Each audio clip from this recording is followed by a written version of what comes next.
now we are into media. And here we're going to discuss storytelling for sustainability. And we're going to focus on harnessing media and technology to drive awareness and change. To do great justice to this topic, we have Rachel Meuleman.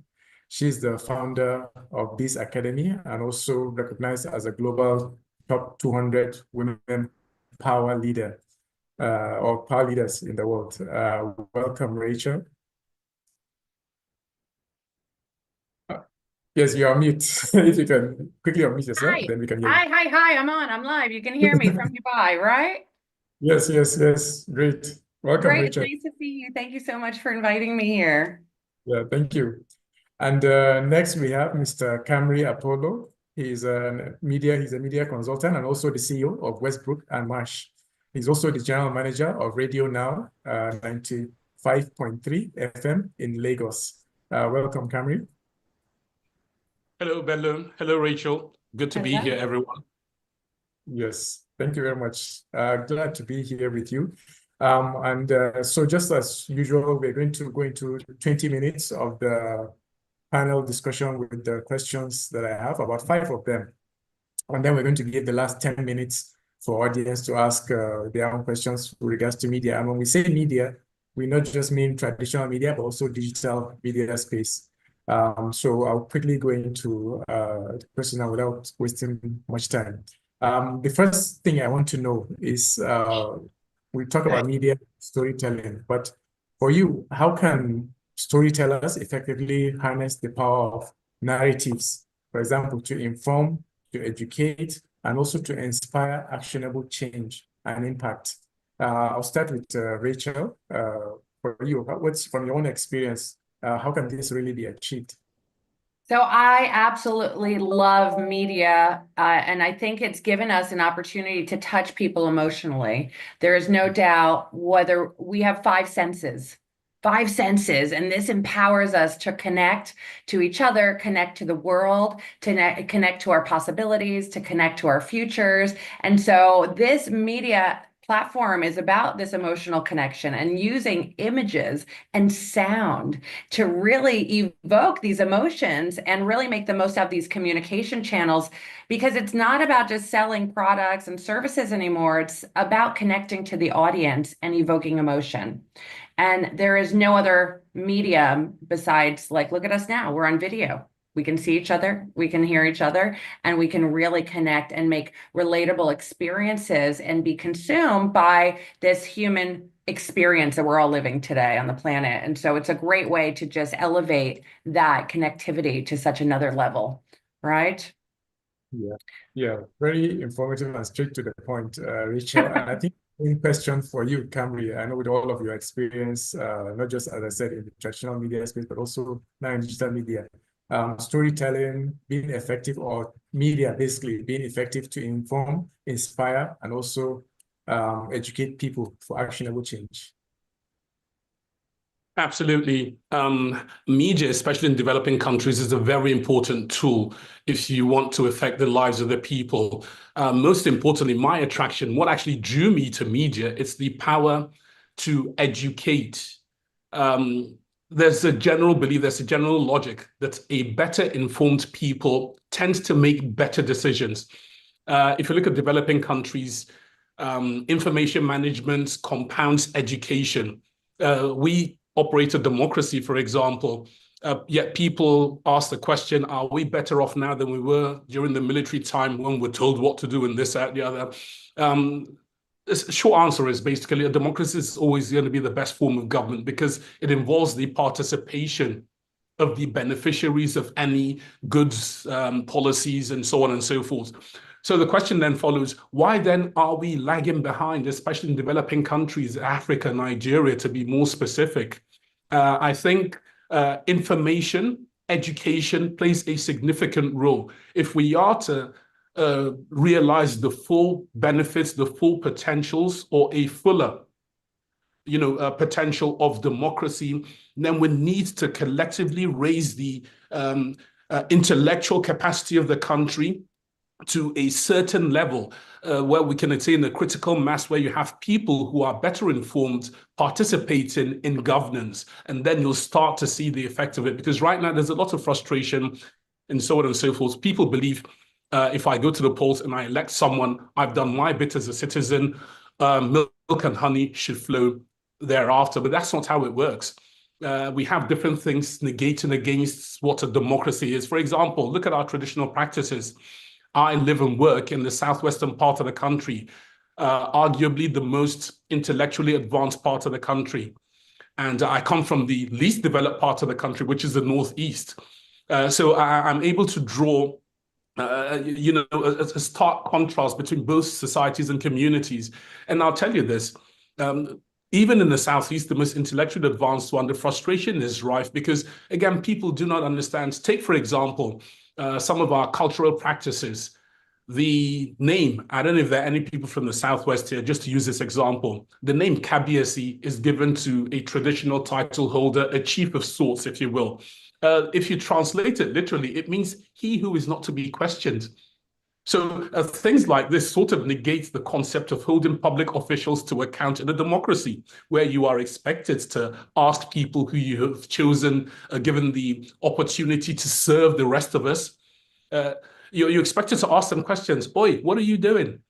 When you came out to campaign, you said you would do this, that, the other, but you're doing something else. What's going on? So these are some of the things that negate against us actually benefiting from the full impact of a democracy. So with media, just like Rachel has said, we have the power to emotionally connect with people in different levels, social media, traditional media, and through storytelling, you can affect and cause people to broaden their perspectives, to educate them, to open up their eyes without telling them what to do, but show them there's choice and there's consequence. Yeah, I think this is a very good and interesting views from both of you. For Rachel, it was about emotional connection and communication. For you, it was more about the democracy and politics side of things that you see is in terms of what the power of media is. And I want to go into in both of them also. I think we can give examples. When it comes to storytelling, for example, just using the media, how do you see the digital media or modern media versus the traditional media? Which do you think, or even to be more specific, in terms of the most effective storytelling tool, initiatives, solutions to diverse demographics? And also, I don't know, why do you think what you think in terms of the choice between the two? So Rachel first.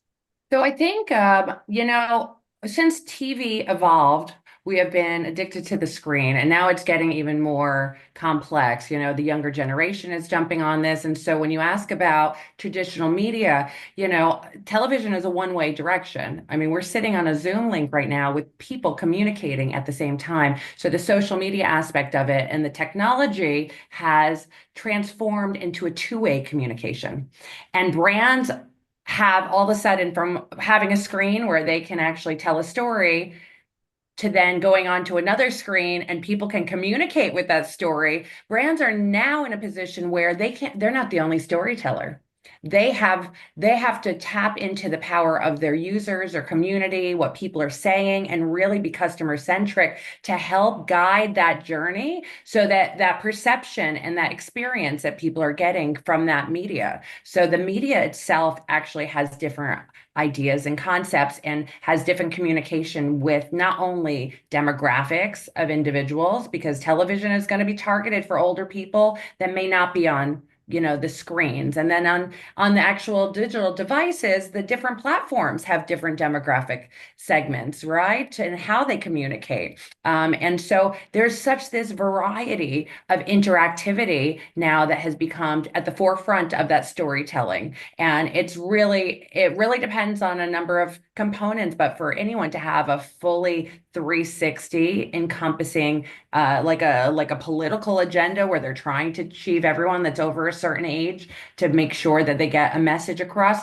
They have to engage with all the different media options. There is no other option. And this is besides stuff like outdoor entertainment or outdoor branding or, just brand awareness or field marketing, where events become a big initiation to create and evoke these emotions to really connect people to the messaging that's out there. And so when it comes to just a flat screen or a digital media two-way conversation, this is really where any brand needs to consider who they're targeting in order to prioritize and strategize more effectively to get the right results. Yeah. Yeah, and I think this is very interesting. Something, as you were just speaking, something crossed my mind. I don't want to get political, but the use of that traditional and social or digital media in terms of how it impacted the just concluded US elections. I think there's a lot to say also. Oh boy, we can get crazy over here. Mr. Kamri, so for you the same question. There's no doubt, Yeah, well, exactly. credibility becomes a big question for the accuser, right? What do they trust more? Yes, exactly. And it's the same for you, Mr. Kamri, also, in terms of which is the best traditional or digital media to tell the best stories and impact an audience. And Hello? Can I speak? Please. Sorry, there's a moment where audience can participate in just the last 10 minutes. So if you can. Skibidi Toilet will be mine. Ohio is. Sorry, we're gonna just mute quickly. Thank you. Sorry, apologies for that. Okay, so as not to go over again what Rachel said, she's literally hit the nail on the head. So I think I should focus. I do agree with her. It depends on your target audience, the target messaging, different tools for different jobs and different tasks. I think that's how it works with media. But just to further expatiate some of these platforms for the uninformed, people who may have an interest in getting into media, I'll just quickly whip through a couple of them. Traditional media, let's just look at television, radio, and print media. Television, the advantage with television is that it can reach both literate and illiterate audiences. So they have an ability to access information, through television. That's the good thing with television. You don't need an internet connection with television in remote areas and so on and so forth. So tech is pretty much on the low scale, just like radio is. Radio and TV share the same thing. Radio can connect with people, but radio is a bit more interactive than television.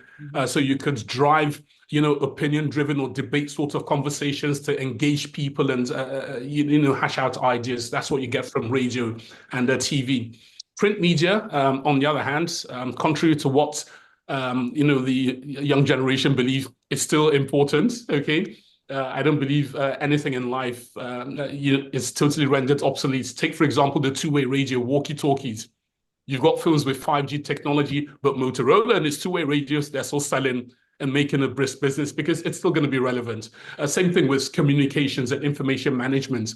Now, with print media, it generally appeals to people who have no access to any sort of electronic broadcast technology. At least they're able to access information that's been written down. It also still appeals to policymakers because they understand the ability to drive out messaging through strong, powerful photography and stories and narratives on their pages. So those are traditional media. Excuse me. Coming to digital media, social media, well, that's it. That's the disruptive one, isn't it? The different platforms, Instagram, TikTok, X, formerly called Twitter, and so on and so forth. The advantage with these is that they target and they reach a young demographic, and they've been able to compress information. And because the young generation, the way they consume information, it's much different from 30 years ago. They haven't got time to spend 10 minutes on one particular thing, so they're constantly on the move. So these social media platforms offer compressed information that are quickly disseminated. And here's the thing with digital media. Digital media also leverages on algorithms. So organizations, governments, and so on and so forth that are able to key into these algorithms are able to channel them, further direct their information targeting. And also with digital media, there's a very strong interactive element. You could poll your audience. You've put up a couple of forms asking us questions. That's interactions. You're polling, you're gathering information. So you get all of this with digital media. And then, of course, still under digital media, you've got streaming platforms like Netflix and YouTube and so on and so forth. These are very powerful tools for documentaries. I don't know if you remember Sex for Grades. By way of talking about impactful storytelling, it was a BBC story that was done. So the impact of this story was that it has elicited a lot of change in girls who were being exploited in tertiary institutions in Nigeria and both Ghana, both institutions that were covered during the documentary, sanctioned some lecturers. It has even led to legislation here in Nigeria. So these are all examples of impactful storytelling. So this, again, is under digital, YouTube and Netflix. Podcasts is also another important one. Podcasts require very, very minimum bandwidth. They're very, very accessible. You could consume them in your own time. They provide a very ready, available avenue to put out information. They're not interactive. They tend to be informative. Again, this is just a quick rundown through traditional and digital media and their differences and their strengths. So just like Rachel says, it depends on your target audience and what your messaging is. You will find the tool that is best suited to deliver your message and get feedback from your target audience. Bello? Yeah, definitely. I think with everything, even when in person, I think it's just all about the audience, basically. I think what I'm getting from both of you now, but also, as you've said, part of the important aspect of this is that you can also analyze that audience and what you get out of whatever that you put out. Based on that, I want to now pivot into some of the practical examples of maybe those new innovations in the digital media space, especially. So things like virtual reality, augmented reality, AI, and whatever it does now. How have you seen all of these different tools or avenues to transform audience engagement, but also just getting the best out of what you expect in the media space with your audience? So connecting, response, audience engagement, all of that, communication. How have those tools, VR, AR, AI also, how have they been used basically from your experience? It's incredible time to be alive. I mean, every time another platform comes out with an AI tool, I'm testing it. I'm trying it. We have the capabilities. If you got internet, you better be checking out what's happening because it's moving so fast, right? So the virtual reality and the gaming space, that's just one part of it. That's a full 360 encompassed experience where you feel part of that story, right? And brands are actually being able to use that, and people are just, it's almost like they just go into another universe. They lose themselves into this other universe, and that's the capability of it, the power of that media channel, right? When it comes to AI, I feel like it's part of the other part of it, which is they're amalgamating all the user's experience and all the content that's out there, and they're pulling from all these sources of how people are using technologies and being able to provide solutions or suggestions. So it's very in tune with like the masses.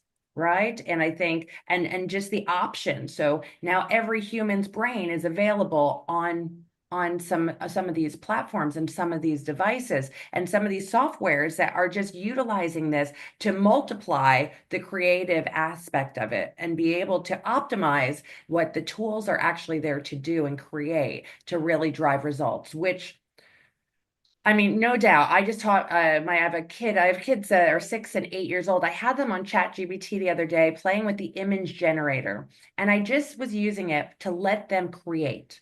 I said, come on, let's create a story. And I said, where do you want to create? And they're really excited about candy right now. So candy, started with candy. And do you want the city or do you want a forest? And then we went into a city. And what things should have candy? Should we have animals? And I just with this, and all of a sudden, boom. And they were like, wow, how did that happen? So it is blowing everyone's mind. I can't even imagine what's going to happen when they're our age and our generation. And basically how the technology is speeding so fast. I mean, we're already so involved emotionally with this technology.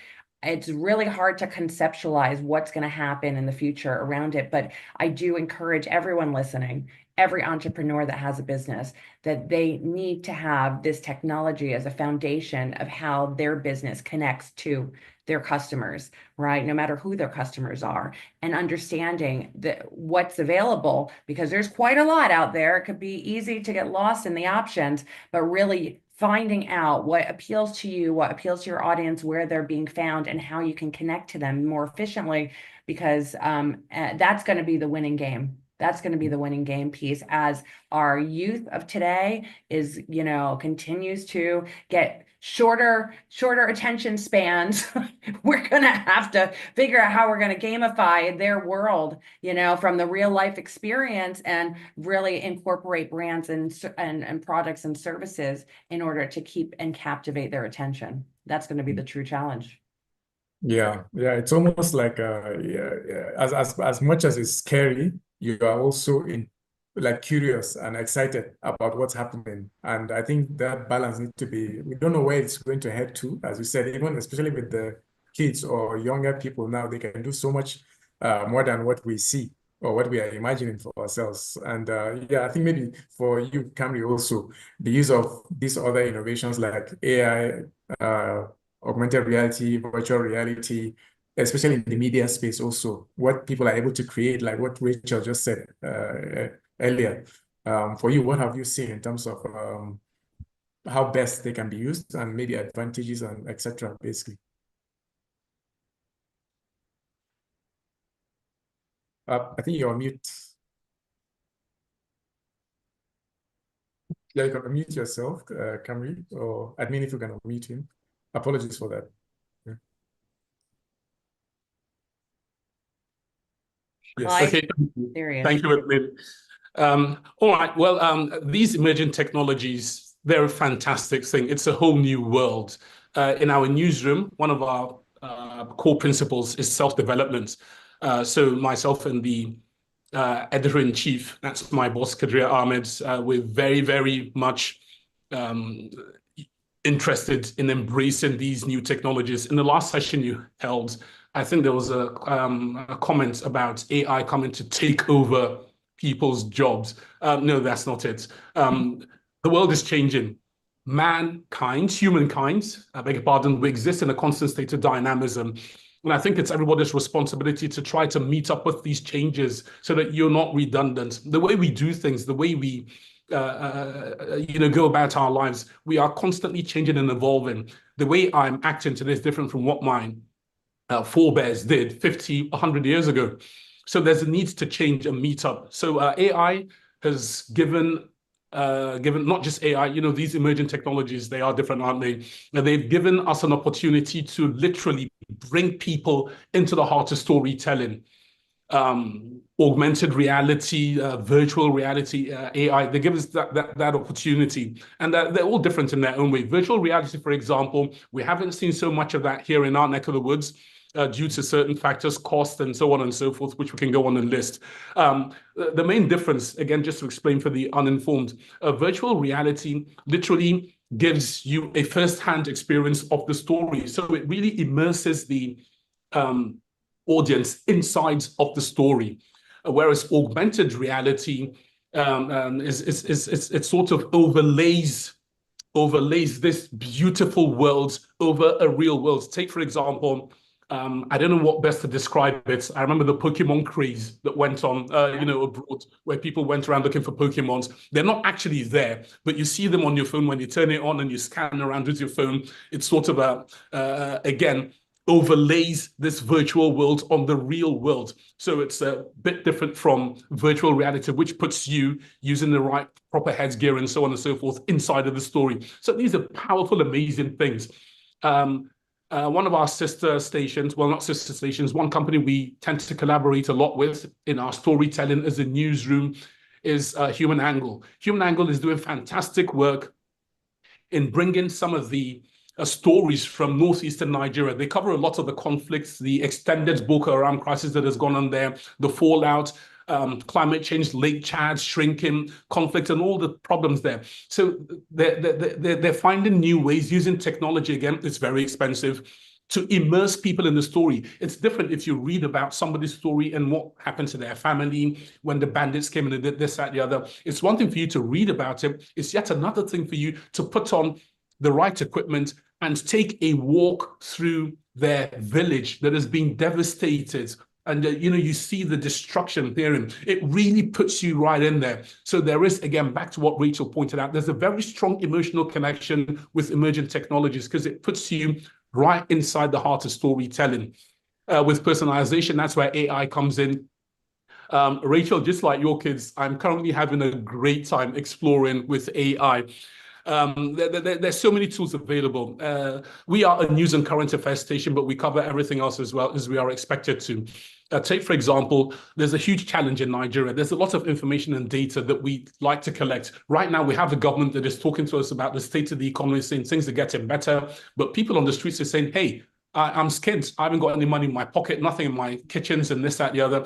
So there's a real need to take this data, which is actually happening, and then interpret it in such a way that the everyday Nigerian can understand and, most importantly, see where they fit in.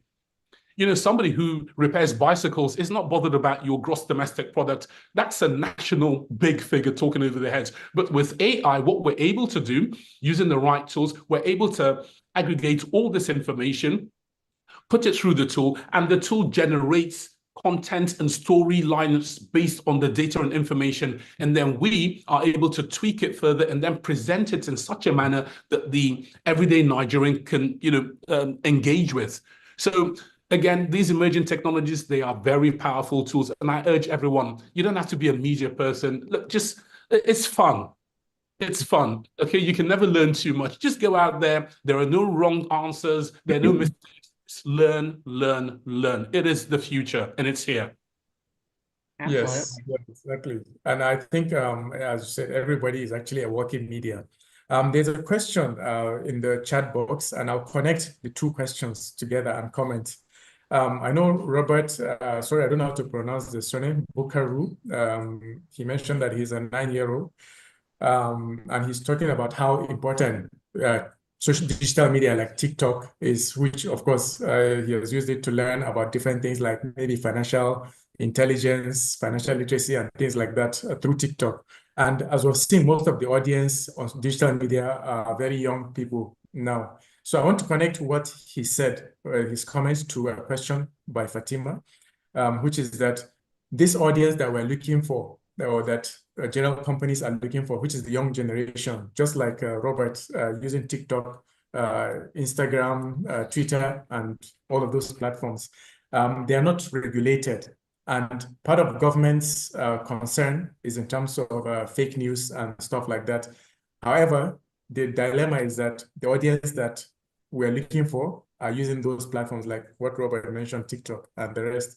So how do we balance it? Regulation versus free speech, as they call it, and also making sure that the right information is actually used by these, the right information is put out by these platforms that we have in the digital media space or social media space. So Rachel, first. Yeah. It is not an easy question to answer. I think the technology has moved so fast that we have, as a collective community, have been we're running after it. We're trying to catch up to it. And so in humanity, we're always the reality is we respond reactively rather than proactively. And some of these platforms, and there are a lot of them, are putting out a lot of stuff that is false. And so the idea of credibility and trust is really put to question. And unfortunately, when you are young, right, your brain is still developing. The real world isn't even a reality as of yet until you understand how to connect with what's really happening in adult life. And so I absolutely love the idea that Australia, there's a personal thing, has created some kind of limitation on this, because the reality is seeing what's happening to the youth and the effect of these platforms being unregulated. And that's not just from a platform standpoint, that's also from a parent standpoint, because I think both of them should have responsibility, is actually quite scary. Is probably the scariest part of all of this technology is what's happening to our youth of today. They're very malleable, and there is so much information out there that can do a lot of harm. So there is one part of it that says, yes, it's spectacular. We have information and we have access to that information like never before. It is incredibly informative. If there is some adult responsible party to help mediate that information coming to a child. And that's where it gets potentially really difficult, because the channels haven't taken the responsibility. So now the governments are stepping in and saying, hey, we got a big problem. This is causing more harm than positive. And we need to make sure that this decreases some of the long-term effects like ADHD that's been skyrocketing, to kids' attention deficit, and basically that they could even focus on things because of the swiping. And it's just happening younger and younger and younger, because it's a great break for anyone who's a parent knows they need a break. So it's an easy break. However, the long-term effects are really damaging. And so the information by far is incredible, but we still are at a place where how do we validate what is real, what's not? And now with AI, I've tried platforms that I could put my face there, I could put my voice there and not even be there. Now that is scary. And as that continues to not be regulated, we don't know how that's going to impact the future of tomorrow. So it's a great discussion. I think more people should be having it. I love that you asked this question. Thank you so much, because there are positives, there are negatives. This is the way of our world. And now we're seeing that first, the leadership of a government really make a decision to really impact younger kids under the age of 13. And so I agree with it 110%. I can't wait to see what other businesses jump on, our businesses and governments and even education segments get on board for the younger generations. You have the rest of your life to be on a screen, so let's make sure that information helps you, support you positively and not negatively. Yeah, thank you very much, Rachel. And we're running out of time. So just in 1 minute, Mr. Kamri, so that we don't go too much into the next panel, same question for you. Balancing fake news and all of that while trying to still grab that demographic of young people like Robert, who is 9 years old, and etc. Okay, well, it's great to have a 9-year-old, participating in things like this. Thank you so much, Robert Buckaroo. Nice to have you on. Look, it is a tricky one, okay? My industry, for example, news media, one of the founding principles is the rights to freedom of speech and freedom of expression. So you don't want to infringe on that, but yet you want to protect, minds that are still forming, much like a Robert's. So for me, it's going to, be down to governments and countries to choose what best works for them. They've got their national development plans and so on and so forth. But while they go about making their decisions, freedom of expression is very, very important. Look, some of us are going to be naughty. We need to be convinced that it's not, in anyone's best interest to be naughty, but to simply, come and take away the right to be naughty. I think you're now trifling with very serious issues. For me, the answer is always going to lie in education. The more educated, the more enlightened people are about things they do, the more they'll be aware of consequences and so on and so forth. You'll start to see many people turn away from some of these harmful practices simply because they aren't fully aware of certain consequences. It won't eradicate everything in humanity. Nothing is absolute. But I think the best weapon against fake news and so on and so forth is the right news, the right sort of information. Get it out there. It's a constant battle. But we can't just shut down something on the basis of, hey, this is dangerous, because somebody has expressed that.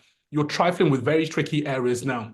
Again, for me, the best way to combat fake news is the right news. Get it out there, and it's an ongoing battle. Just keep at it, keep at it. Yeah, thank you very much, Kamri. And I think on that note, the conversation has ended here, but it can continue beyond here also. All of your details on LinkedIn has been shared now in the chat box.